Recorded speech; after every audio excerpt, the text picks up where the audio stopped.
চারটি সুন্নাত দাম্পত্য জীবনে সুখ আর শান্তি পাওয়া যাবে। আর দুইটি অপরাধ করবে দুনিয়ার জমিনে যারা, নবীর হাতে হাউজে কাউসারের পানি পাবে না তারা। এই বিষয়গুলো একটু জানার দরকার আছে না নাই? একটু মনোযোগ দিয়ে শোনেন। আমি গুনাহগার যে কথা বলতে চাচ্ছিলাম, মানুষ দলে দলে বিশ্ব নবীর কাছে যাবেন, নবীজি হাউজে কাউসারের পেয়ালা নিয়ে দাঁড়িয়ে আছেন, এদিকে খেয়াল করেন। হযরত আবু বকর সিদ্দিক রাদিয়াল্লাহু তাআলা আনহু পেয়ালাগুলো ভরায়া দিবেন, মাঝখানে দাঁড়িয়ে থাকবেন হযরত ওমর। হযরত ওমর বিশ্ব নবীর হাতে দিবেন, আর নবীজি তার আদরের উম্মতদেরকে খুঁজে খুঁজে কিয়ামতের ময়দানে হাউজে কাউসারের পানি পান করা দিবেন। নবীজির হাতে এক পেয়ালা হাউজে কাউসারের পানি যদি পান করতে পারেন, জান্নাতে ঢোকা পর্যন্ত আপনার আর তৃষ্ণা লাগবে না, তৃষ্ণা মিটে যাবে। বলুন সুবহানাল্লাহ। কিয়ামতের ময়দানে কারা কারা নবীজির হাতে হাউজে কাউসারের পানি পান করতে চান? দুইটা হাত তুলে আমার আল্লাহকে দেখান।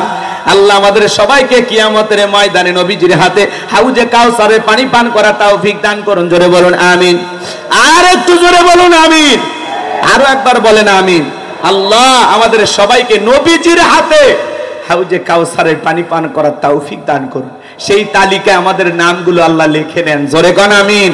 হাত নামান, হাত নামান। আমার ভাইয়েরা, পানি চাইলেই তো পাওয়া যাবে না। এদিকে খেয়াল করেন, নবীজির হাতে এক পেয়ালা হাউজে কাউসারের পানি যদি পান করতে পারেন, জান্নাতে ঢোকা পর্যন্ত আপনার তৃষ্ণা লাগবে না। কিয়ামতের ময়দানে নবীজি হাউজে কাউসারের পেয়ালা নিয়ে দাঁড়িয়ে আছেন, নবীকে দেখাও হবে, নবীজির হাতে হাউজে কাউসারের পানিও পান করা হবে।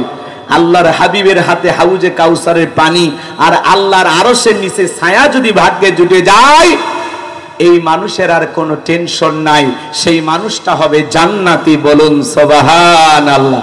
এখন পানি চাইলেই পাওয়া যাবে, কাজ করতে হবে না। কথা বলেন না কেন? আমি আপনাদের এলাকায় আসলাম, ধরেন আসার পরে একটা ছেলের হাতে কিছু চকলেট দিলেন, দিয়ে বললাম ভাতিজা আমার জন্য এক বাদা পানি আনো তো, আমি একটু উজু বানাবো। ওই ছেলেটা চকলেট পায়ে মারছে দৌড়, মাঝখানে আসার খাইয়ে পড়ে গেছে, হাঁটু ছিলে গেছে, রক্ত বের হয়ে গেছে। তারপরে চকলেট থাকার কারণে বদনা টেনে উঠে দাঁড়াইছে। এরপরে বদনা ভরে পানি নিয়ে আমার সামনে হাজির। আমি তখন বললাম, বাবা এই পানি টান দিকে তোমার কষ্ট হয়েছে, মাঝখানে আসার খাইয়ে পড়ে গেছে, হাঁটুটা ছিলে গেছে, ব্যথাও পাইছে, রক্ত বের হয়েছে। ওই ছেলেটার হাতে চকলেট থাকার কারণে ও বলতেছে, আমি এরকম কত পড়ে যায়, আমার কিছুই হয় না। কথা বলেন না কেন? ওই চকলেটের খুশির কারণে ব্যথাকে ব্যথা মনে হচ্ছে না, রক্ত বের হয়ে গেছে তাও কষ্ট লাগতেছে না। কিয়ামতের ময়দানে নবীজির হাতে হাউজে কাউসারের পানি যদি পান করতে পারেন, কিয়ামতের কঠিন দিন আপনার কাছে কঠিন মনে হবে না, আল্লাহ সহজ করে দেবেন। একটু জোরে কর না সুবহানাল্লাহ। এখন পানি চাইলে কি পাওয়া যাবে না? একটু আমল করা লাগবে। ঠান্ডা পানিতে ওযু বানায় নামাজ আদায় করা লাগবে। হঠাৎ করে কেউ যদি নামাজ ধরে, পুরাতন মুসল্লি যারা থাকে, এই নতুন মুসল্লিকে দেখে তারা ঠাট্টা বিদ্রুপ করে। হ্যাঁ, সূর্য আজ কোন দিক উঠছে, উত্তর পাড়ার বাদশা দিকে মসজিদে নামাজ পড়বি না 2 দিন পরে আবার সাইরে দিবি, এরকম ঠাট্টা বিদ্রুপ করে কিনা? মুরব্বি চাচা, মুরব্বি চাচা সাবধান। আপনি তো দাওয়াত দিয়ে 5 জনকে মসজিদে আনতে পারেন না। একজন হঠাৎ করে নামাজ ধরেছে, পরিবর্তন হয়েছে, সেই লোকটাকে দেখে ঠাট্টা বিদ্রুপ করতেছেন। ও যদি রাগ করে আগামী কাল থেকে মসজিদে না আসে, আল্লাহর কাছে কি জবাব দেবে? এই কথা বলেন না কেন? আপনার উচিত বলা যে ভাতিজা তুমি মসজিদে আসছো দেখে দিলটা ভইরে গেছে, আল্লাহর কাছে দোয়া করি আল্লাহ যেন মৃত্যু পর্যন্ত তোমাকে সে মসজিদে সিজদা দেওয়ার তৌফিক দান করেন। আপনি দোয়া করেন, আসরের নামাজ পড়ে বাজারে যা এক কাপ চা খাওয়ান, ভালোবেসে বুকে টানেন, ঘৃণা ছড়ানো যাবে। কথা বলেন না কেন? হ্যাঁ, পুরাতন মুসল্লিদের একটু ভাব থাকে, নতুন 2-1টা নামাজি দেখলে হ্যাঁ রে হঠাৎ করে জাহিদুল ভাই কেমন নামাজ ধরছে। কথা কন না কেন? আমাদের জাহিদুল ভাই আসছে, আল্লাহ কবুল করেন। জোরে কোন আমি। আমার ভাগিনা শেখ আবু ইউসুফ ভাই আসছে, শাহিন ভাই বসে আছেন, অনেক নামি দামি মানুষ এই জায়গায় উপস্থিত, আল্লাহ কবুল করেন। জোরে বলেন আমিন। লিল্লাহি তাকবীর। কষ্ট হচ্ছে আপনাদের? কষ্ট হচ্ছে? আমার কথায় বিরক্ত হচ্ছেন?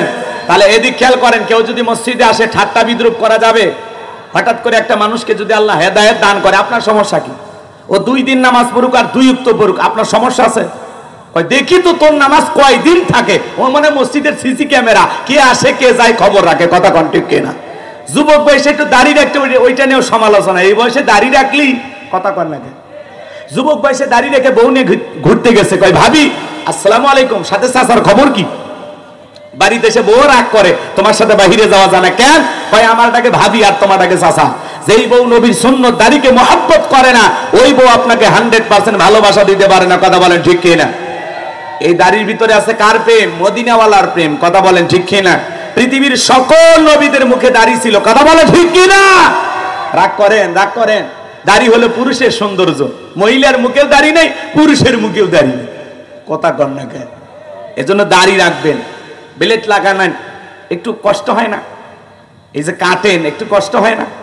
নবীকে মহব্বত করবেন, ভালোবাসবেন। এ যুবক, দাড়িটা রাইখে দাও সোনা, কাইটো না, কাইটো না, দাড়িটা রাইখে দাও। দাড়ি এমন একটা সুন্নাত, তাহা 24টা ঘন্টা লেগে থাকে, খোলা যায়। এই যে আপনি আমি পথ চলি, আল্লাহ না করুক আপনি বগুড়া থেকে ঢাকায় যাচ্ছেন, হানিফ গাড়িতে চড়ে পথের মধ্যে বাস দুর্ঘটনা, আপনি মারা গেছেন, মুখে দাড়িও নাই, পকেটে টুপিও নাই। কি নাই? মুখে দাড়িও নাই, পকেটে টুপিও নাই। আল্লাহ না করুক আপনি মারা গেছেন, তখন আমি মুসলমান না অমুসলমান বোঝার উপায়টা কি? তখন মানুষ মরার পরে কাপড় খুলে দেখবি মাথা কাটান আছে নাই। কথা কর না কেন? রাগ করতেছেন আপনারা? এই জন্য যদি মুখে দাড়ি থাকে দেখে বুঝে নেবে মুসলমান, টুপি থাকলে দেখে বুঝে নেবে মুসলমান। আপনার টুপিও থাকে না, মুখে দাড়িও নাই, মরার পরে মানুষ ইজ্জতটা খুলে দেখবে। কথা বলেন ঠিক কিনা? এজন্য মুসলমান হিসাবে হয় দাড়ি না হয় টুপি, দুইটার একটা নিয়ে ঘুরবে। এই যে অনেক মুসলমান মাহফিলে আসছেন, মাথায় টুপি নাই। আমার সাথে চলেন, ময়মনসিংহে চলেন, শেরপুর, জামালপুর, নোয়াখালী, ফেনী, কুমিল্লাতে চলেন।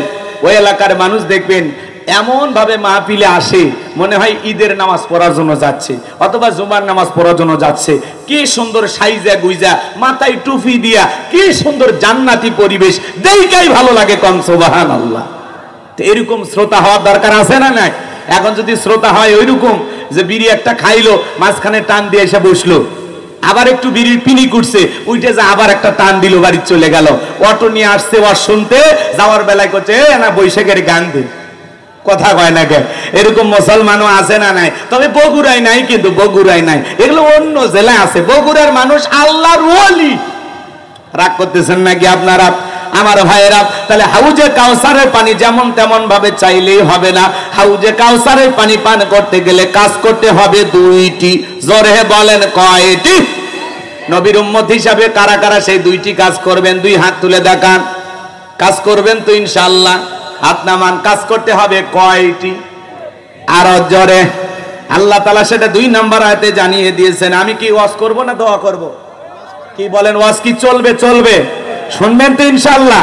আল্লাহ রাব্বুল আলামিন বলেন ফাসাল্লি রাব্বিকা ওয়ানহার। বলেন বলেন, ফাসাল্লি রাব্বিকা ওয়ানহার। 1 নাম্বার হলো রবের উদ্দেশ্যে সালাত আদায় করা লাগবে। নামাজ হবে একমাত্র কার জন্য? قل إن صلاتي ونسكي ومحياي ومماتي لله رب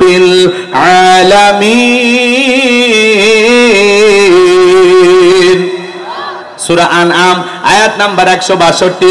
আল্লাহ রাব্বুল আলামিন জানিয়ে দিলেন, নবীজি আপনি বলুন, আমার নামাজ, আমার কুরবানি, আমার জীবন, আমার মরণ লিল্লাহি রাব্বিল আলামিন, আসমান জমিনের প্রতিপালকের জন্য।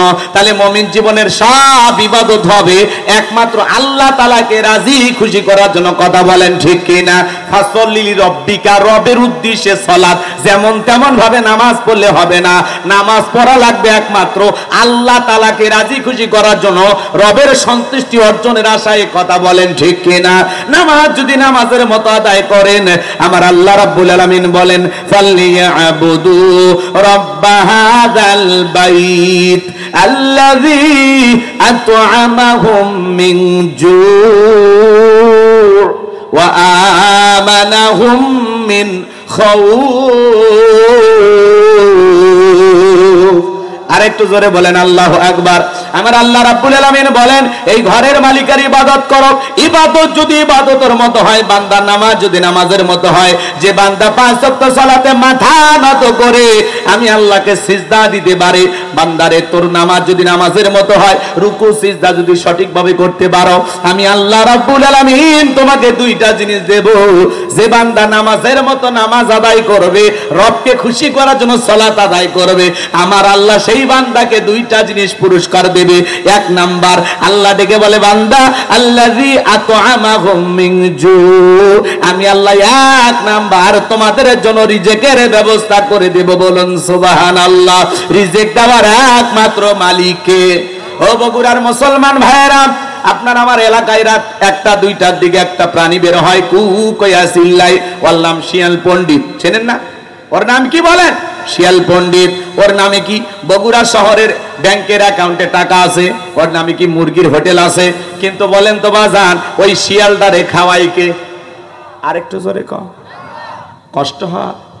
মন খারাপ করবেন না আমার ভাইয়েরা, দিল দিয়া কথাগুলো বোঝার চেষ্টা করবেন। একটা পাখি সকালবেলা খালি পেটে নির থেকে বের হয়ে যায়, সন্ধ্যা বেলায় ওই পাখির পেটটা ভরে বাসায় ফেরত আসার ব্যবস্থা করে কে?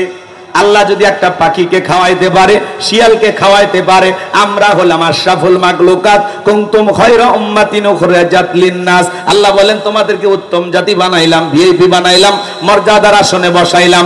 আল্লাহকে আমাদেরকে না খাওয়ায় রাখবে? রিজিক দেওয়ার একমাত্র মালিককে। সমুদ্রের নীল তিমিকে আল্লাহ যদি টনকে টন খাবার দিতে পারেন, সে আল্লাহকে আমাদেরকে না খাওয়ায় রাখবে? আমরা আশরাফুল মাখলুকাত, রিজিক দেওয়ার একমাত্র মালিককে। وما من دابة في الأرض إلا على الله رزقها। সূরা হুদের ভিতরে আল্লাহ পাক জানিয়ে দিলেন এই পৃথিবীতে এমন কোন বিচলনশীল প্রাণী নাই যার রিজিকের ব্যবস্থা আমি আল্লাহ আসমান থেকে করি না।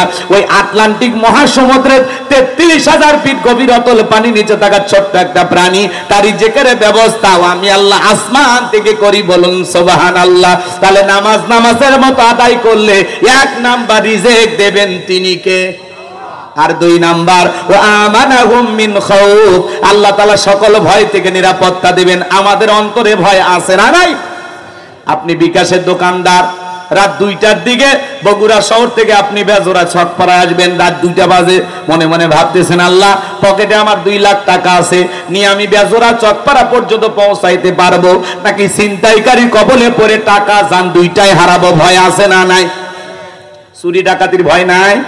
কথা বলেন, ভয় নাই? মেয়েটা কলেজে গেল, একা একা ফিরবে নাকি জামাই সাথী নিয়ে ফিরবে? ভয় আছে না নাই? খুন ধর্ষণের ভয় সমাজে আছে না নাই? এই সমাজে চুরি বন্ধ হবে সেই দিন আল্লাহর কোরআনের আইন দিয়া চোরের বিচার করা হবে যেই দিন। আজ থেকে ১৫০০ বছর আগে আল্লাহ আইন দিয়েছেন, ওয়াসারিকু ওয়াসারিকাতু ফাকতাউ আইদিয়াহুমা জাযাআম বিমা কাসাবা নাকালাম মিনাল্লাহ। আল্লাহু আকবার। আজ থেকে ১৫০০ বছর আগে আল্লাহ আইন দিয়েছেন সূরা মায়েদার ৩৮ নম্বর আয়াতে, চোর পুরুষ হোক আর নারী হোক, আল্লাহর বিধান, আল্লাহর ফয়সালা। অপরাধ যদি প্রমাণিত হয় চোরের হাত কেটে দাও। একটা চোরের হাত কেটে সোশ্যাল মিডিয়ার মাধ্যমে যদি ফলাও করে প্রচার করা হতো, বাংলার পার্লামেন্ট আইন পাস করা হলো, চুরি করলে অপরাধ প্রমাণিত হলে হাত কেটে দেওয়া হবে। একটা চোরের হাত কেটে খালি মিডিয়াতে ফলাও করে প্রচার করে দেখেন, সমস্ত চোরেরা তওবা করে আল্লাহর ওলি হয়ে যাবে। কথা বলেন ঠিক কি না? কে শোনে কার কথা? আজও গেল না মনের ব্যথা। এখন উচিত কথা যদি কই, পিঠের ওপর দিয়া যাবি মই। এই আনন্দে কিছু লোক কিনা খাবে স্পেশাল দই। যত দোষ নন্দ ঘোষ, সত্যটা বললে দোষ, করলে অন্যায়ের প্রতিবাদ, নামটা হবে তোমার মৌলবাদ, নামটা হবে তোমার জঙ্গিবাদ। কে আল্লাহর আইন চালু করবে? সরিষাই তো ভূত। কথা বলেন না কেন? আমরা বারবার বলি আল্লাহর আইন দিয়ে বিচার করেন, কেউ শোনে না। বলে না এগুলো সব ১৫০০ বছরের আইন, ব্যাকডেট, এগুলো চলবে না। এই বেটা ব্যাকডেট না আপডেট, খালি একটা টেস্ট করে দেখ। এই কথা কন নাকি আপনারা? ওরা আল্লাহর আইন চালু করবে না, কারণ ওরা জানে আল্লাহর আইন চালু করলে প্রথমে আমার হাত কাটা যাবে, কারণ কোটি কোটি টাকা ওই হাত দিয়ে দুর্নীতি করছে। এমপি মন্ত্রী যারা ছিল এই দেশ থেকে 11 লক্ষ কোটি টাকা পাচার করেছে, কথা বলেন ঠিক কিনা? নেতা দেশি, বাড়ি হলো বিদেশে, এমনও নেতা আছে বহু বিদেশি, কথা কর না কেন? ওরা খালি মুখে মুখে স্লোগান দেয়, আমার সোনার বাংলা, আমি তোমায় ভালোবাসি। নেতার বাড়ির দেখেন, নেতার বাড়ির টাইলস বিদেশি, জানালা দরজার পর্দা বিদেশি, বিছানার চাদর বিদেশি, খাট বিদেশি, এমনকি খেতা সেলাই করা সুইটাও বিদেশি, কথা কন। ওরা এই দেশের মানুষের আবেগ নিয়ে খেলা করে। হাজার হাজার বিঘা জমি জোর করে দখল করে হাউন আঙ্কেল রিসর্ট বানাইছে, আজকে সেই রিসর্ট পরে আছে, হাউন আঙ্কেল নাই। বেনজির আহমেদ সম্পদের পাহাড় করেছিল, হাজার হাজার বিঘে জমি, মুসলমান অমুসলমান নাই, সবার বুকে পিস্তল ঠেকায় জমির মালিক হয়েছিল, আজকে জমি পড়ে আছে, নেতা নাই। 5-10 কোটি টাকা দামের গাড়িগুলো গ্যারেজে পড়ে আছে, এমপি মন্ত্রী নাই, আছে আছে। মন্ত্রীরা সব কোথায় গেল, এমপিরা সব কোথায় গেল, কোথায় কাদের কাকা? ওদের সারা দেশটা এখন লাগে ফাঁকা ফাঁকা। পালাবো না পালাবো না পালাবো না, যায় না তাদের দেখা, ওদের সারা দেশটা এখন লাগে ফাঁকা ফাঁকা। আইনে মন্ত্রী আটকে গেল আইনেরই ফাঁকে, দাড়ি সারা দরবেশটারে ভণ্ড ভণ্ড লাগে। দাড়ি কাটিয়ে নৌকে চড়ে পালাচ্ছে, ওরা জীবন দেশে তাও নৌকে ছাড়েনি। এখন আবার দীর্ঘদিন জেলখানায় থাকার কারণে সালমান এফ রহমানের মুখে নতুন করে দাড়ি উঠেছে, কথা কন না কেন? দাড়ি সারা দরবেশটারে ভণ্ড ভণ্ড লাগে। শুনেছি ভাই কত নেতা নেত্রী খাইতেছে ভাই ডান্ডা, বিচারপতি কালামানিকের ফাটিয়েছে নাকি আন্ডা। এটা আমার খবর না, মিডিয়ার খবর। ওই বিচারপতি শামসুদ্দিন মানিক আল্লামা সাইদি হুজুরকে মৃত্যুদণ্ডে রায় দিয়েছিল, কথা বলেন ঠিক কিনা? যেই ট্রাইব্যুনালে আল্লামা সাইদি হুজুরকে মৃত্যুদণ্ডের রায় দিয়েছে, আমরা বলতে চাই ওই ট্রাইব্যুনালে বিচারপতি মানিককে মৃত্যুদণ্ডের রায় দিতে হবে। আমার ভাইরা, এই জন্য আমরা বলতে চাই, মানুষের তৈরি করা তন্ত্র মন্ত্রের মুখে লাথি মেরে আল্লাহর এই জমিনে আল্লাহর দ্বীনকে প্রতিষ্ঠিত করার জন্য যদি কখনো ডাক আসে, প্রয়োজনে বিবির কাছ থেকে বিদায় নিয়ে মাথায় কাপড়ের কাপড়ে বেঁধে আল্লাহর এই জমিনে আল্লাহর দ্বীনকে প্রতিষ্ঠিত করার জন্য, কোরআনের সমাজ ব্যবস্থা কায়েম করার জন্য নবীদের মতো সাহাবায়ে কেরামদের মতো বুকের তাজা রক্ত দিতে হয়। কারা কারা বুকের তাজা রক্ত দিতে রাজি? 2 হাত তুলে আল্লাহকে দেখান, 2 হাত তুলে আল্লাহকে দেখান। লিল্লাহি তাকবীর।